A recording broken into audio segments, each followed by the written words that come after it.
Olá, sejam todos bem-vindos a mais uma edição do programa do Associado Escritor aqui da nossa associação, Associação dos Funcionários Públicos do Estado de São Paulo. O programa do Associado Escritor é uma iniciativa da Biblioteca da Coordenadoria de Educação e Cultura da AFPESP. É um grande prazer poder organizar um trabalho como esse, que tem a intenção básica de dar visibilidade à produção literária dos nossos associados escritores. Nesse caminho, eu quero dirigir aqui os meus agradecimentos iniciais à nossa presidência, o nosso presidente, Dr. Arthur Marques da Silva Filho, que não tem medido esforços para apoiar todos os nossos trabalhos. Agradeço também a nossa coordenadora, a professora Maria Edna Silva Rosa, que acompanha, dirige e comanda todos os nossos trabalhos. E a todos vocês que estão nos assistindo, obrigado por essa companhia maravilhosa. É um trabalho importante porque os nossos associados, de uma maneira geral, têm os seus talentos múltiplos, né? E o grupo do Associado Escritor tem uma primazia de encontrar pessoas maravilhosas que, além de serem associados, também se dedicam a todo um trabalho de produção artística e literária que vale a pena fazer referência. No programa de hoje, nós estamos recebendo o associado escritor Moacir Carlos Júnior, que é natural de Araraquara, licenciado em Educação Musical pela Faculdade de Música Santa Marcelina de Botucatu e em Educação Artística, habilitação em Música pela Faculdade de Música Santa Marcelina de São Paulo. Ele é associado da nossa AFPESP há quase 30 anos e desenvolve um trabalho de capacitação de professores para a utilização da música como um instrumento de apoio na nobre arte de educar crianças e jovens. Pela sua atuação na área de educação e cultura, ele recebeu da Sociedade Brasileira de Educação e Integração o título de comendador. Olha a importância desse nosso programa. Estamos hoje aqui com o associado escritor, o comendador Moacir Carlos Júnior. Seja muito bem-vindo, Moacir. Um abraço, Zaná, aos amigos associados à FIPESP. Dificilmente eu sou chamado de comendador. Eu sou conhecido na minha cidade como professor e como maestro Moacir. Mas esse lance do comendador foi uma coisa assim muito interessante, porque eu nem sabia o que era isso. E, na verdade, quando eu tive a informação que eu devia estar aqui no Olímpia, em São Paulo, para receber a comenda, eu fui entender um pouquinho da importância da gente se dedicar ao trabalho tão nobre que é o trabalho de educação. Então, me disseram que a minha indicação foi por conta das coisas que eu fazia em prol da educação e da cultura de Araraquara, enfim, do estado todo. Maravilha. Imagino que seja uma trajetória realmente bastante luminosa, né? Nós vamos tentar conduzir a conversa para conhecer um pouco dessa dimensão toda, mas eu gostaria, inicialmente, como sempre fazemos, de conhecer o seu ingresso dentro da nossa associação. Como é que se deu essa vida associativa do Moacir? Bom, eu sempre admirei muito a AFPESP, né? A gente, como cidadão, gosta do lazer, gosta do passeio, gosta do turismo. E eu sempre soube das maravilhosas colunas que a AFPESP mantém. E como professor da rede, isso no meados dos anos 80, nós recebemos a visita de um representante da associação oferecendo a possibilidade da gente se associar, e foi a coisa mais importante que eu fiz, né? Porque tive a oportunidade de conhecer várias coisas, vários lugares e me envolver, no caso, com a cultura, especificamente da música e da literatura, com a entidade. O meu último livro mesmo, Amor com Amor se Paga, ele foi lançado, o pré-lançamento dele aconteceu na unidade AFPESP Araraquara, no mês de fevereiro último. Então, eu fico vendo que existe uma ligação não apenas como um associado, mas também como alguém que faz alguma coisa na área cultural e encontra esse campo tão aberto que é o campo que a a FIPESP nos oferece. Tem usufruído dos serviços da associação de uma maneira geral? Dentro do possível, dentro do possível.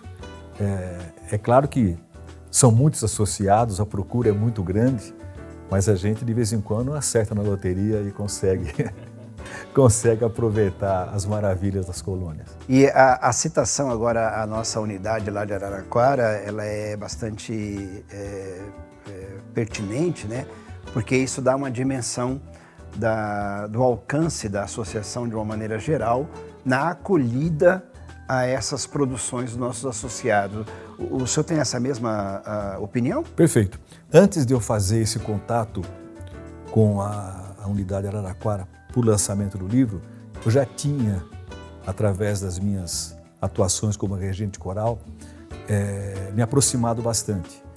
Eu me lembro que uma ocasião, não na sede atual, no espaço atual, mas num outro, mais no centro da cidade, eu cheguei a fazer encontros de corais dentro da unidade.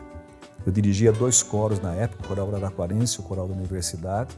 Fizemos o convite para um outro coro também tradicional e pudemos então oferecer para os associados e para o público em geral uma noite de música, né, nessa linha de trabalho. Eu sei que a tentação de falar de música é muito grande, dada a sua vivência na área como maestro e também como estudioso do assunto, mas se pudermos, vamos tentar colocar a literatura como uma chave, mas fique à vontade para fazer as pontes que o senhor quiser. Como é que se deu o ingresso ou a motivação para o Moacir escritor? Pois é, eu disse a você, quando fez um breve relato da minha história, comentou que eu sou formado em música pelo Santa Marcelina, depois complementei com a educação artística, mas sempre trabalhei muito com música em sala de aula. E por conta disso eu criei alguns projetos. No começo dos anos 90, para ser bem preciso, em 92, eu estava dando aula e me veio um chamado da delegacia de ensino que uma pessoa daqui da área de educação, da Secretaria de Estado, queria conversar comigo, porque ficou sabendo que eu mexia com música. Como que eu mexo com música e não tem mais música na grade? Aí eu lembro que eu desci até a delegacia, conversei com a responsável, uma Luciene, e ela me disse assim, mas o senhor canta na sala de aula, mas não tem mais a música, né? Eu falei, eu canto.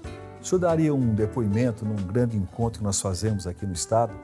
Era um encontro de preservação do patrimônio. Vai acontecer um desses encontros em Votuporanga. O senhor falaria? Eu falei, falo.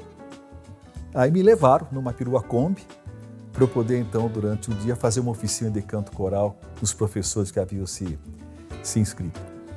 E depois disso, começaram outros convites pela FDE, né? Fundação para o Desenvolvimento da Educação. E eu me vi um dia em Campinas, na Unicamp, fazendo o mesmo trabalho, numa sala grande com mais de 250 professores. 2 dias estive em Campinas. E quando terminou o encontro, os professores estavam tomando café e me colocaram na parede, mas na parede mesmo. O pessoal de Jundiaí, Limeira, Americana, aquela região. Por que eu não fazia alguma coisa para eles poderem ter como apoio? Você veio aqui, mostrou que cantar é bom, a gente cantou, mas e material?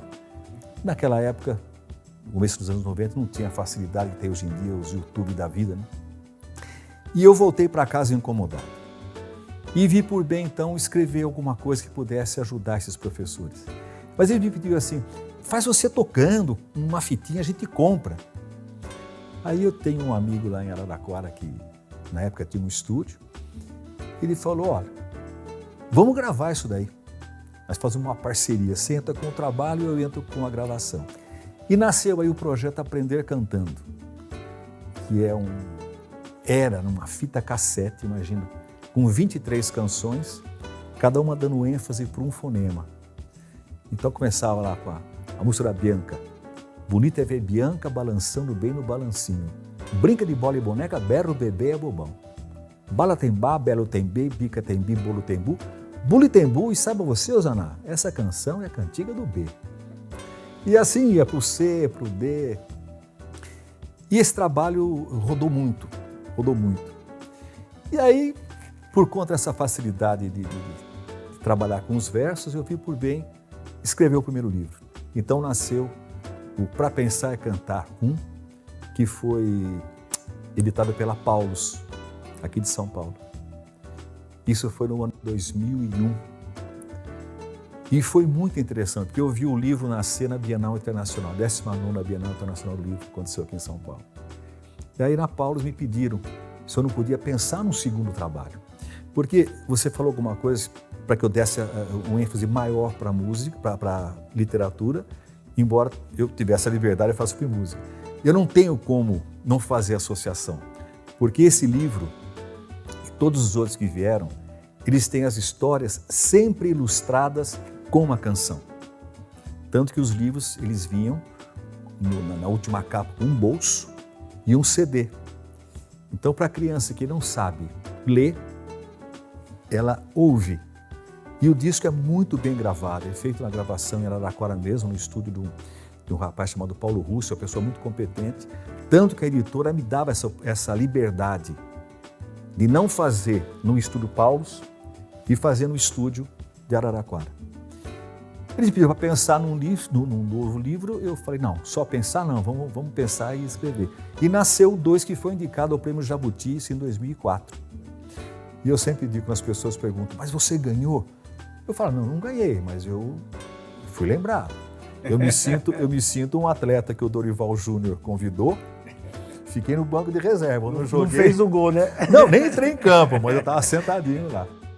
E depois disso veio o Pra Pensar e Cantar 3, veio um CD, As Tabuadas Cantadas, que eu vou até aproveitar e fazer uma rápida observação, porque tabuada é um negócio complicado, né? Minha mãe era professora, eu lembro que a gente tinha, hoje a pessoa coloca o pão no saquinho, né? Eu era criança, colocava o pão num papel, aquele papel meio pardo, né? E minha mãe riscava as tabuadas para a gente poder então memorizar. E eu vi por bem ensinar a tabuada cantando, né? Porque o meu compromisso em sala de aula, independente da educação de uma forma geral, foi trabalhar o canto, porque o canto sensibiliza, o canto humaniza, o canto desperta valores na pessoa, na criança no caso. Então eu daria como exemplo para os amigos associados a tabuada do 9, que é um reggae, onde eu digo assim, mantenha as mãos abertas e abaixa o primeiro dedo, numeral ordinal. 9 vezes 1 dá 9. Se eu abaixar o segundo dedo, 9 vezes 2 eu tenho o quê? A dezena aqui e a unidade aqui, 18. Se eu abaixar o terceiro dedo, 9 vezes 3, 27. E assim vai até o final. Então, e como eu fiz em forma de reggae, nas minhas oficinas, nas minhas capacitações de professores, a gente trabalha a matemática, trabalha o canto e eu ensino inclusive os passos do reggae, né? Porque é multitarefa. O pessoal vai em academia, não, podemos queimar caloria em sala de aula mesmo. Eu falei da ênfase da literatura, mas eu entendo muito bem assim, os caminhos da literatura, né? Assim, uma das áreas da literatura que eu considero bastante importante é a literatura didática. Claro que hoje, quando a gente fala de escritor, parece que estamos falando de ficção ou de trabalhos mais de prosas, mas a literatura didática é uma literatura importante. Sabe, Osana, os meus trabalhos, todos eles, foram pensados no professor. Sabe aquele ditado? Para quem muito foi dado, muito será cobrado. Eu sempre tive uma facilidade, graças a Deus, de poder criar essas coisas. Em sala de aula, sempre fiz trabalhos voltados para a música, com expressão corporal. Mas eu fico pensando naquele professor que não teve a mesma felicidade que eu, né? Pra você ter uma ideia, eu falo muito de música porque a minha avó materna tocava com o Zequinha de Abreu no cinema mudo. Então não teve porquê os filhos da minha avó, né, a minha mãe e meus tios, não passarem para os seus filhos pelo menos o início da arte musical, né, ensinando piano. Então, tudo que eu escrevo é pensando naquele que vai trabalhar em sala de aula com o professor. Por exemplo, o livro, não mais com editora, mas uma coisa assim, minha, né? Uma iniciativa assim, independente, é um livro que fala sobre as diferenças, né? O gordinho, o baixinho, o negro, o cadeirante, o filho de casal homoafetivo. Então são situações que se trabalham em sala de aula e você precisa dar ênfase a isso. E como eu falei há pouco, não dá para você falar que todos somos iguais se a gente não puder cantar isso.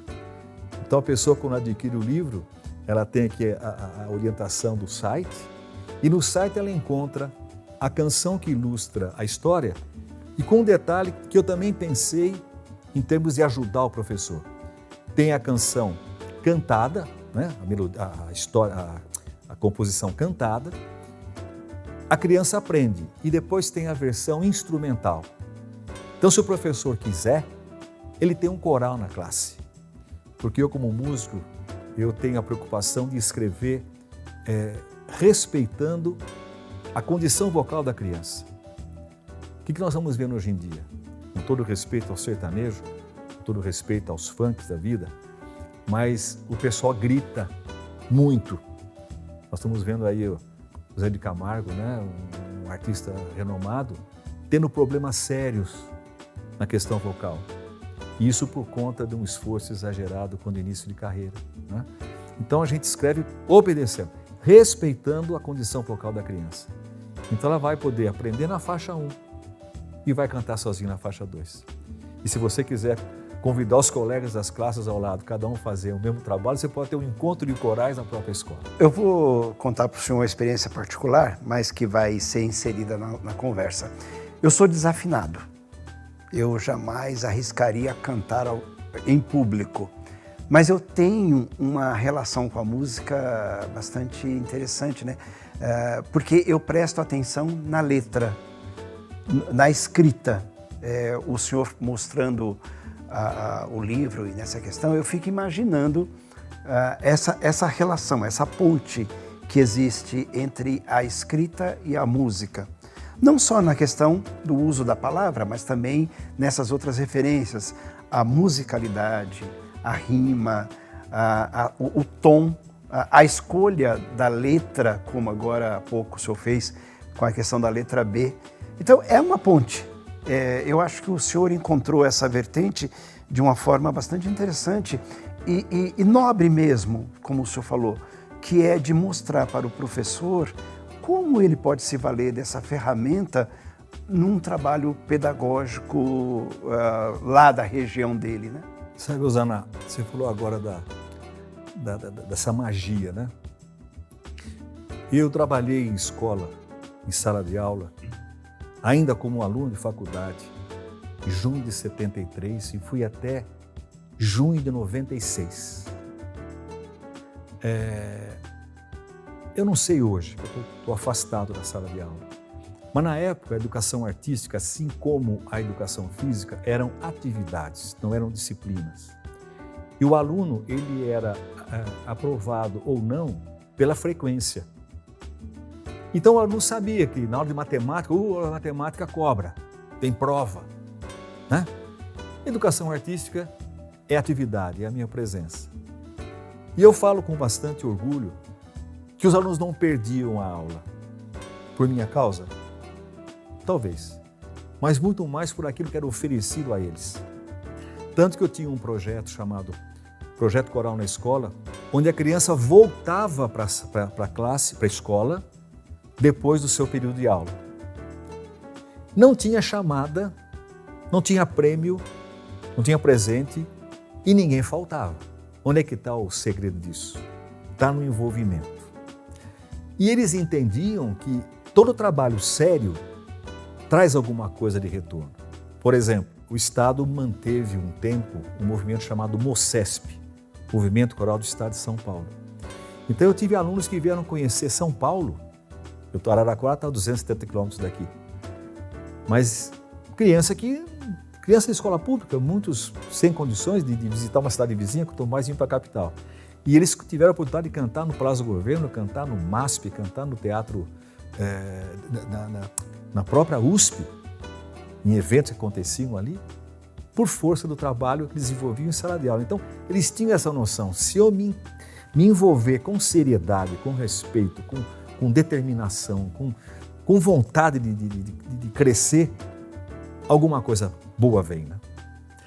Eu tenho sempre que destacar isso, porque não tem milagre, Osana. Não tem milagre. Tem trabalho e tem a motivação. E a música é uma arte. Há quem diga que a música como profissão é detestável. E como arte ela é maravilhosa. Aí vem a explicação. Por que detestável? Porque a terra não entende aquilo que aos céus pertence. Né? Maravilha, maravilha. E a paixão, né? Não a paixão só pela música, que isso está claro, né? Assim, na sua formação, mas a paixão em mostrar isso como uma ferramenta. Eu acho que isso é fantástico, né? Assim. Aproveitando essa colocação que você fez agora, esse livro aqui, que é o último, que eu fiz o lançamento em fevereiro último lá na FIPESP, Amor com Amor se Paga. Esse livro eu escrevi para o meu neto. E esse livro não era para ser encadernado assim.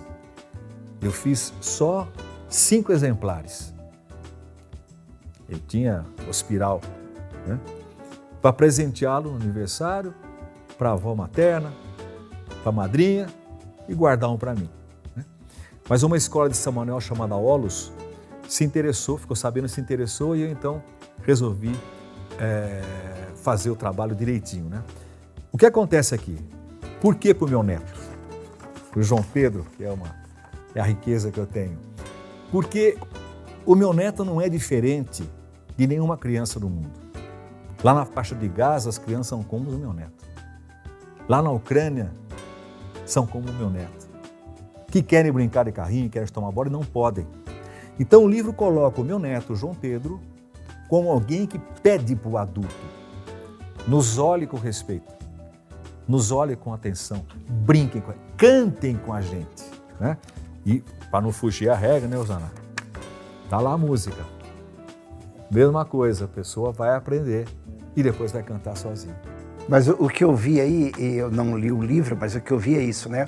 O João Pedro, ele assume uma identidade universal. Isso mesmo. Essa é a ideia. Por que é que a gente hoje se refere a obras literárias clássicas? Todo mundo tem a sua obra literária clássica. Porque o autor tomou esse cuidado, instintivamente ou não, de se referir a uma identidade universal. Esse é o grande, na minha opinião, né, e é só opinião, a ideia da literatura, né? Sabe, Osana, o que eu disse agora há pouco, tudo que eu faço é pensando em ajudar. Em ajudar.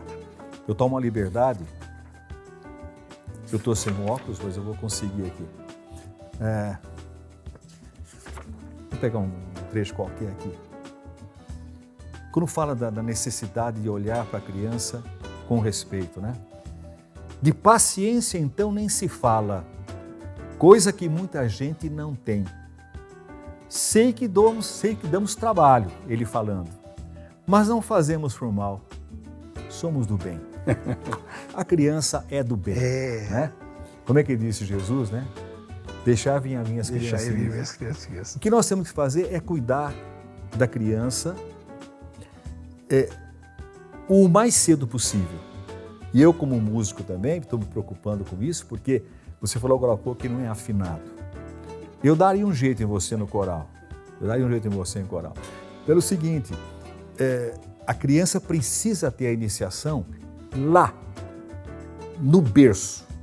Quando você pega a criança para você trocar, para você dar a mamadeira, dar o suquinho, se você já canta de uma forma suave, de uma forma consciente, de uma forma leve, você já está passando para ela o gosto musical. Aí é o princípio que conversávamos nos bastidores sobre a questão da motivação.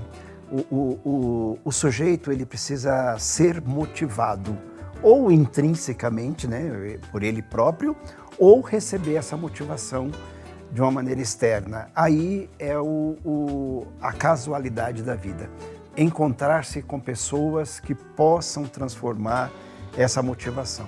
Nesse caminho, eu gostaria muito que o senhor se dirigisse ao nosso público agora, nesse momento, para que o nosso público se sinta motivado, não só na questão da escrita, mas também na ideia da paixão.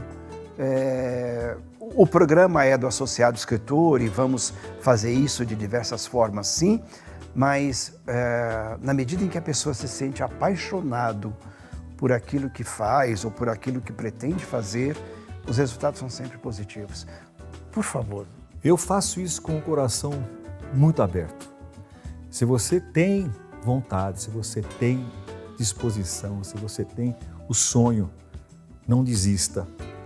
Eu aprendi que os insights, eles não devem ser guardados na gaveta. A gente tem que ir atrás. Se você às vezes tem a oportunidade de fazer parte de um grupo que cante, faça parte do grupo que cante. Seja um bom professor, seja um bom funcionário público, seja um bom comerciante, seja um bom empresário e tenha a arte como complemento, né? Porque isso vai trazer para a gente aquela coisa da satisfação, do prazer. E é uma coisa que o dinheiro não compra, né? Então é muito importante que a gente dê valor para aquilo que está dentro da gente.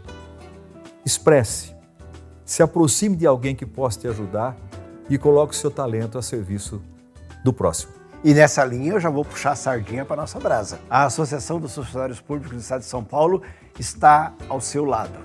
Se você pretende escrever, se você tem o dom ou o trabalho pelo dom, que é o que eu acredito, de transformar isso num objeto, numa produção, no nosso caso a produção literária, veja aqui os contatos que estão aparecendo para você fazer parte do nosso grupo de associado escritor.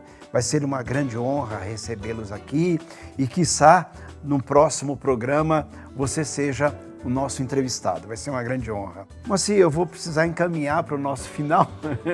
A conversa é boa e poderia se estender por muito tempo, mas nós temos o limite do tempo do programa. Eu gostaria agora que o senhor fizesse as suas considerações finais para a gente, com muita dor no coração, encerrar esse programa. É maravilhoso, Senhor, ter tão pouco a pedir e tanto a agradecer. Essa é uma oração, o final de uma oração muito conhecida. E é o que eu queria fazer agora, né? Agradecer a oportunidade de estar aqui hoje, conversando com você, conversando com os associados, contando um pouquinho da minha história, que é uma história, eu sempre digo, é uma história recheada de uma coisa que muita gente quer e não tem: emoção. Emoção. A gente tem um coração, a gente tem necessidade de se envolver com coisas que mexam com o nosso íntimo. E eu, na verdade, sou uma pessoa privilegiada porque eu tive a oportunidade desde cedo de me aproximar e de me envolver com a arte da música e mais recentemente com a literatura. Agradeço, deixo meu abraço a todos vocês, muita paz, que Deus os abençoe. E você que está acompanhando o nosso programa, não se esqueça de se inscrever no canal da Associação e acompanhar todas as produções digitais da nossa instituição. É por ali que você vai conhecer todas as programações que temos. Desse nosso programa, do Associado Escritor, fica aqui o nosso abraço, muito obrigado e faça contato conosco. Até mais!